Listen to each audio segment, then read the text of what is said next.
icyo rero nakubwiraga nuko itegeko icyo rivuga ari uko ryemerera yaba umuhungu cyangwa se umukobwa umaze kugira imyaka 15 kuzamura kujya kwa muganga adaherekejwe n'ababyeyi be.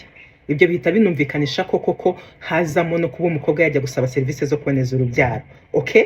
Ariko ntabwo ari itegeko rivuga ngo umukobwa yajya kwa muganga gusaba serivisi zo kuboneza urubyaro nkuko byakomeje gukwirakwira ahantu hose. Abahungu turi kubibagirwa. No kuvuga ngo yaba umuhungu yaba umukobwa amaze kugira imyaka 15 yemererwe n'itegeko kujya kwa muganga adaherekejwe n'ababyeyi be. Naho kwibaza ngo ese umuntu w'imyaka 15 ni muto cyane kurya atakujyana kwa muganga. None se umuntu w'imyaka 15 ntiyijyana ku ishuri, ugasanga ku ishuri mu rugo baramutegeye agijyanye muri interina batamuherekeje, turabategera tubajyana kuri gare tukabategera cyangwa se bakanivana mu rugo bakagenda. Ese kwa muganga niho yananirwa kwijyana?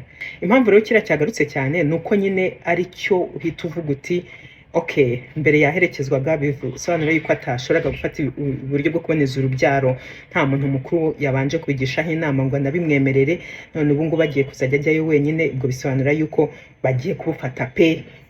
Ariko rero tukibaza ngo none se nituvuga ngo bagiye kubufata koko nyakubufata, tukirengagiza yuko hari babandi basanzwe n'ubundi babyara, hari babandi basanzwe bakuramo inda, hari babandi basanzwe bakura n'ibibazo byinshi bindi bitandukanye.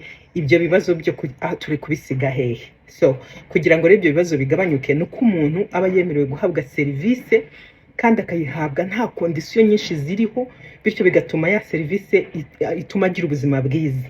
Aba bana nabo bakwiriye kwemererwa kugira ubuzima bwiza, tutirengagije isi igihe igezemo, tutirengagije ko basigaye bakora imibonano mpuzabitsina bakiri bato.